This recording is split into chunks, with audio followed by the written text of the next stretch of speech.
Hello and welcome to What's On in London, your guide to the greatest city on earth. Here I am in the newly built Terminal 5 at Heathrow Airport, the beginning of many visitors' journeys into London. On this episode, we're going to travel from Heathrow into Paddington, just a short 15-minute trip. We take time to explore Paddington before heading to Hyde Park and Regents Park. We sample what Baker Street and Marylebone Street can offer before taking our way to funky Carnaby Street and Soho and finally Piccadilly Circus. The recent London Jewellery Week is featured and we follow a new local enjoying some salsa lessons. London's Heathrow Airport is one of the busiest in the world, but did you know it accommodates over 67 million passengers annually? No fewer than 90 airlines use the airport, travelling to and from over 170 destinations across the world. If you've just arrived to Heathrow, chances are you want to get to central London as quickly as possible. Departing every 15 minutes, the Heathrow Express is ideal for those looking for a fast, comfortable and professional service. It takes just 15 minutes from Terminals 1, 2 and 3 to reach Paddington in central London, an extra 4 minutes from Terminal 5. Along the way, you need not worry about traffic jams and stops. It's a smooth express journey. The Heathrow Express is the quickest way between Heathrow Airport and central London. It is around 3 times quicker and cheaper than a normal taxi. The comfort you'll experience is quite simply amazing. All trains have air conditioning, plenty of luggage space, and importantly, are level with the platforms, so you won't have to struggle to get your bags on and off. For those that need to connect to the outside world instantly, special built-in technology ensures mobile phone and internet Wi-Fi access throughout the journey, even in tunnels. Express TV keeps you up to date with the latest news, and for those looking for something more tranquil, there's also a quiet zone carriage on each train. And before you know it, you've arrived in London, here at Paddington Station.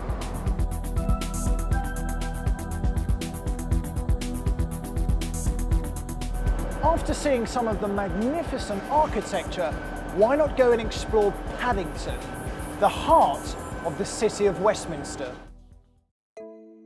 Considered to be the new hub of business activity in London, Paddington boasts a great location with stunning new buildings and offices to match.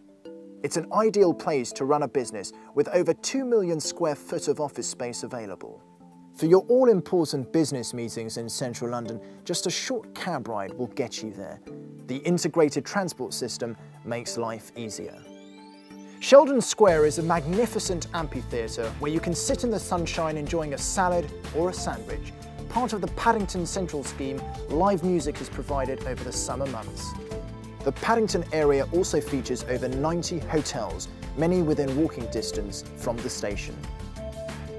It's a beautiful place to visit as well, where you can walk for hours in the beautiful gardens and the picturesque streets.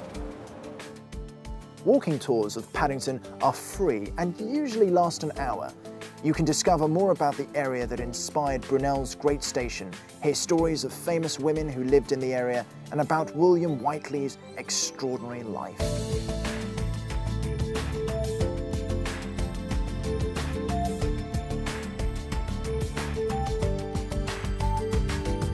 St Mary's Hospital on Parade Street is one location you can't miss. It was here in his small laboratory above the street that Alexander Fleming discovered penicillin in 1928, which changed the face of medicine forever.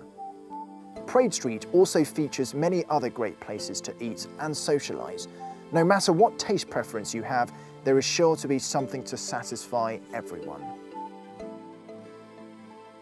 Little Venice is nearby, a stunning little pocket of London. The centre of Little Venice is Browning's Pool, after the poet Robert Browning, who is believed to have named the area while living here between 1862 and 1887. It's the junction of Regent's Canal and the Paddington arm of the Grand Union Canal. Canals snake their way throughout London, and from here you can head eastwards around Regent's Park, past London Zoo and on towards Camden Town. Lining the canals are stunning 17th century Edwardian blocks of mansion flats. It's one of the more exclusive residential areas in London. For some though, the lure of living on one of these barges is a perfect way to spend life. One of the biggest advantages of Paddington is its close proximity to Hyde Park, a must-see for any visitor to London. At 350 acres, it's one of London's largest parks and is often referred to as the Lung of London. Acquired from Henry VIII, the park became a hunting ground for kings and aristocrats, later becoming a venue for duels, executions and horse races. In the 17th century, James I opened the park to the public, but it soon became a haven for duellists and highwaymen.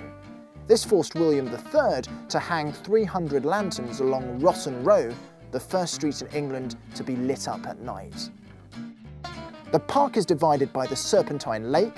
On the west side is Kensington Gardens, which was separated by Queen Caroline in 1728. The park was the site of the Great Exhibition of 1851, which featured the Crystal Palace, the largest cast iron and glass building the world had ever seen. After the conclusion of the exhibition, the public in general did not want the building to remain in the park, so designer Joseph Paxton raised enough money to purchase it and moved it to Sydenham Hill in South London. Hyde Park was also home to the Tyburn Gallows, the dreaded last stop for many between 1196 and 1783. Most had to be dragged from the Tower of London or Newgate Prison in front of a bloodthirsty crowd where they met their ultimate fate. You could say Speaker's Corner is where the descendants of the bloodthirsty crowd have been replaced by countless hecklers. Every Sunday, anyone with a soapbox can get up and talk to the masses about any subject that takes their fancy, as long as the police consider it's lawful. It originally started when public riots broke out in the park in 1855 in protest over the Sunday Trading Bill. Hyde Park was used at a pointers' assembly for workers' protests. The Park Regulation Act of 1872 allowed public meetings, and since then it has become the site for public speeches and debate, as well as a site for protests and assemblies. Many believe it also ties in with the nearby Tyburn Gallows, where the condemned man was allowed to speak. Marble Arch was designed in 1828 by John Nash and was originally the entrance to Buckingham Palace. It was based on the Arch of Constantine in Rome, and only the members of the royal family and King's Troop Royal Horse Artillery can pass through the central arch. In spring and summer, people flock to the park to laze in the sun or to burn energy. Boat trips on the Serpentine are fun for all ages. The tour is still young, so let's take a quick glimpse at what's still in store for us. Next we head towards Baker Street and Marylebone, then are dazzled at Jewellery Week, before making our way to Piccadilly via Carnaby Street.